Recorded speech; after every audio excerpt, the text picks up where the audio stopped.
Graça e paz, irmãos, meu nome é Roberta, estamos em mais uma edição do BPC no Lar. Hoje eu quero falar do dormir e descansar no Senhor.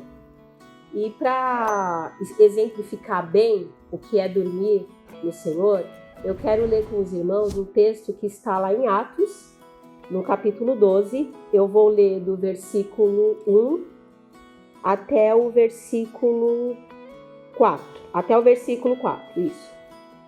Na minha versão está assim: nessa ocasião, o rei Herodes prendeu alguns que pertenciam à igreja, com a intenção de maltratá-los, e mandou matar à espada Tiago, irmão de João.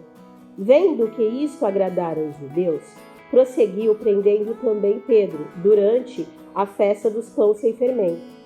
Tendo-o prendido, lançou-o no cárcere, entregando-o para ser guardado por 4 escoltas de soldados, cada uma. Herodes pretendia submetê-lo ao julgamento em público depois da Páscoa. Pedro, então, ficou detido na prisão, mas a igreja orava intensamente por ele e a Deus. Na noite anterior ao dia em que Herodes iria submetê-lo a julgamento, Pedro estava dormindo entre 2 soldados, preso com 2 algemas e sentinelas. Montavam a guarda da entrada do cárcere. Irmãos, nós vemos nesse texto, eu vou ler só até aqui, porque o que nós conhecemos, mais falamos nesse texto, é da forma milagrosa, né? Chega a ser até mágica, como Pedro é liberto do cárcere. Mas nós vemos aqui um Pedro dormindo. E é difícil imaginar, né? Uma pessoa indo presa, estando preso com 4 soldados, 2 na porta e 2 junto a ele, e esse preso simplesmente dormir. Nos mostra o que é dormir e descansar no Senhor. Mas antes de chegar nesse Pedro que descansa e dorme no Senhor, não tem como não falar sobre como esse Pedro era antes. Porque Pedro, assim como eu e você, nem sempre vai dormir e descansar no Senhor. A gente passa por períodos. E a caminhada cristã da vida de Pedro, né, vamos falar a vida ministerial de Pedro, começou muito bonita, ele quando jovem, né? A gente vê o início da caminhada de Pedro com Jesus lá em Mateus 4, a partir do versículo 18 ao 20, que o Senhor chama ele para ser não mais pescador de peixes, e sim pescador de homens. E ali nós vemos um jovem entusiasmado em prosseguir a caminhar com o Senhor. Diz que Pedro largou tudo e foi seguir ao Senhor. E a gente, quando jovem, a gente é assim. A gente é animado em servir ao Senhor, a gente quer seguir os passos do Senhor, a gente quer prosseguir em conhecer esse Senhor. E aí no Mateus 14, a gente pula 10 capítulos, a gente vê a gente vê um Pedro impossível. Quando tem aquela ocasião em que Pedro vê Jesus andando sobre as águas. E ele, no impulso, ele fala que ele também, se ele poderia ir até o Senhor. E a gente vê Pedro ali confiante, e depois um Pedro com medo. E assim somos nós também, né? Então, assim, Pedro, ele tinha os seus altos e baixos. Em Mateus 16, a gente já vê um Pedro que ele é elogiado e repreendido pelo Senhor ao mesmo tempo. Pedro tinha essa inconstância. Ora, ele tinha um discernimento muito aguçado, ora, faltava esse discernimento a Pedro. E isso acontece com a gente também, porque vai ter momentos na nossa vida que o nosso discernimento ele vai estar totalmente aguçado. E vai ter momento que vai nos faltar discernimento em certas situações. E todas as vezes em que o Senhor precisou repreender a Pedro, sempre foi com amor. E aí, aquilo que todos conhecem de Pedro, quando a gente entra em Mateus 26, o Pedro que nega o Senhor. Jesus já havia falado que Pedro negaria.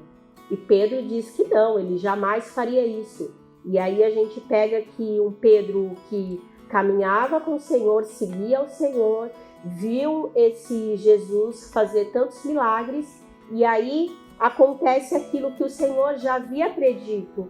Em Mateus 26, a partir do 58, Pedro aquele que seguia o Senhor de perto, começa a seguir o Senhor de longe. A palavra diz que quando vieram prender a Cristo, diz que Pedro se afastou, ele começou a se afastar no pátio e ele vai andando, caminhando de longe, vendo o que estava acontecendo com o Senhor de longe. E aí no Mateus, mesmo 26, a partir do 69 até o 74, nós vemos esse Pedro negando ao Senhor. E em João 18, esse mesmo Pedro se liciando a ímpios. Então, irmãos, vai ter momentos na vida da gente que a gente ou talvez já tenha passado isso pela tua vida. Eu falo porque isso já aconteceu na minha.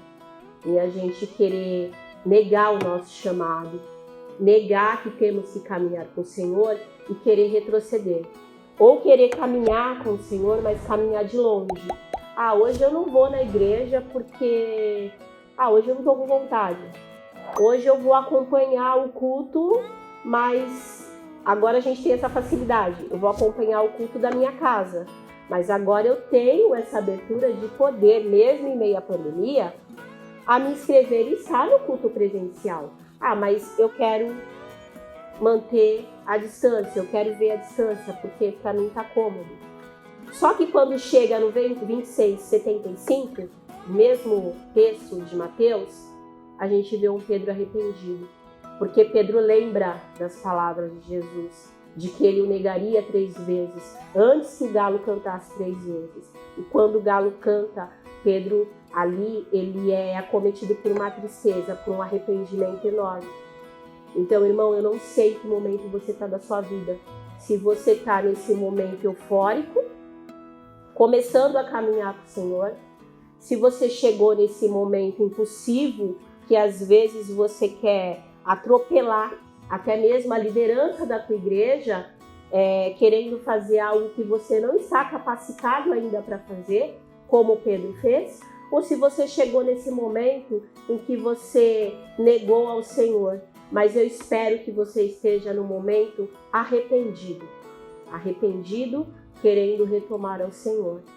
Quando nós chegamos em João 21, do 15 ao 18, aí nós vemos o Senhor começando a restaurar a vida de Pedro. É quando Jesus aparece, Jesus já havia aparecido antes. E sabe o que é interessante? Que Jesus sabia que Pedro negaria. Jesus sabia de todas as atitudes de Pedro, porque Pedro andava com ele, caminhava com ele sempre. Ele conhecia esse Pedro impossível. Quando Jesus ressuscita, ele fala, olha, vai e avise a igreja, mas avise a Pedro. Olha o zelo do Senhor para com Pedro. E aí no João 21, 15 e 18, o Senhor vem e chama Pedro. E ele faz agora diferente. Ele pergunta a Pedro 3 vezes se Pedro ama. E aí, por um breve momento, a gente vê um Pedro ansioso.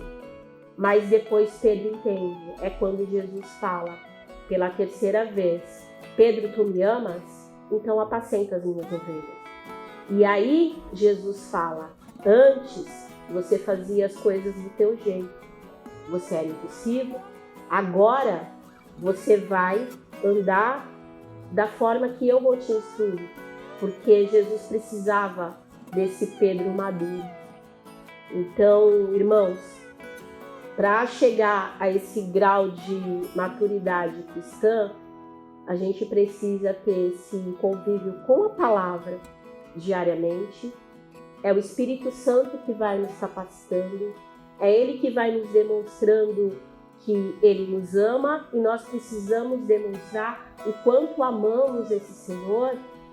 Quando vier alguma contenda dentro da igreja, a gente ter esse discernimento de apacentar e não a fomentar aquilo que está chegando aos nossos ouvidos. Aí chega aquele momento que eu acho que é o que todo cristão quer, né? Que é em Atos. Em Atos 1, a gente já começa a ver o Pedro, Atos 1,15, o Pedro pregador.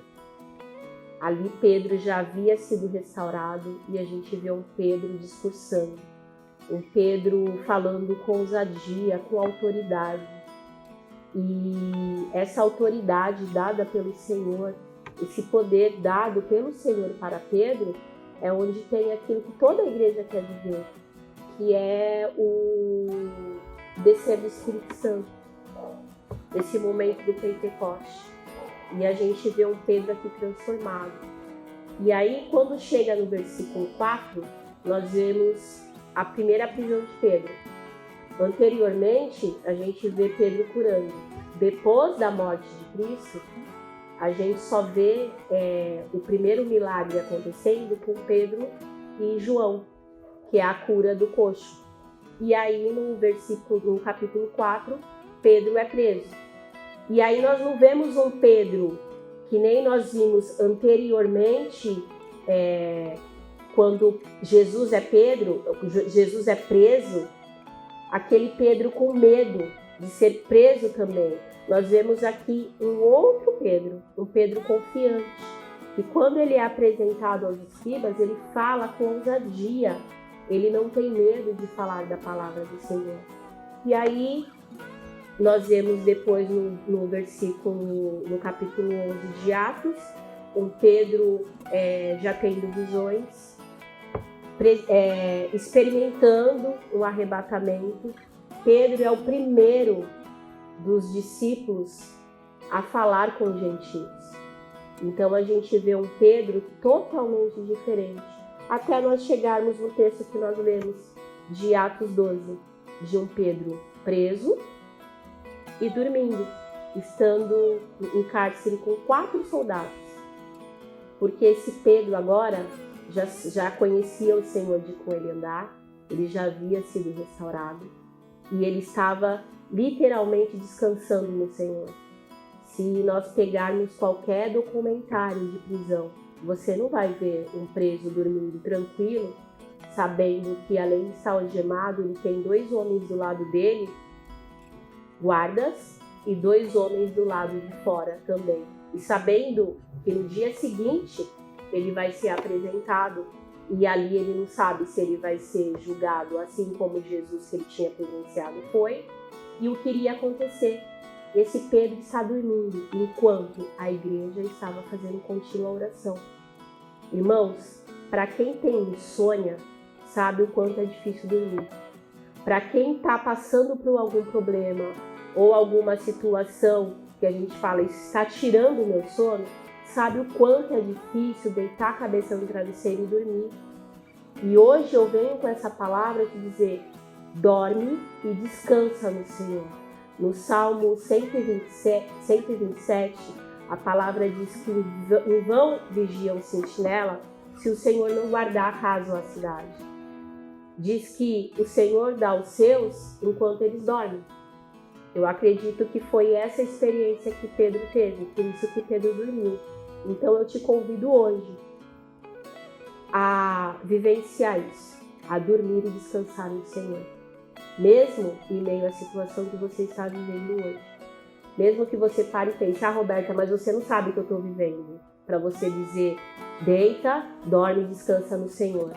Mas eu conheço um Senhor que Ele quer te abençoar enquanto você dorme. Amém? Eu gostaria de orar com os irmãos agora, debaixo dessa palavra, de que a gente tem que dormir e descansar no Senhor. Amém? Senhor, meu Deus e Pai, eu quero te agradecer pela oportunidade de estar aqui, podendo falar um pouquinho mais de Ti e aprendendo um pouquinho mais contigo. Pai, eu não sei que situação, Senhor, o meu irmão do outro lado dessa tela se encontra agora. Talvez ele esteja, Senhor, inquieto, sem conseguir dormir, assim como eu já estive e o Senhor me deu o sono. Eu te peço, Espírito Santo, que visita a cada um nesse momento, que possa trazer essa paz, a paz que excede todo entendimento, que o Senhor possa dar o descanso, que cada um possa tomar do teu jugo, que é leve e é suave. E assim, Senhor, já entendendo que a nossa oração, que essa oração não bateu no teto, eu te agradeço, em nome de Jesus. Amém.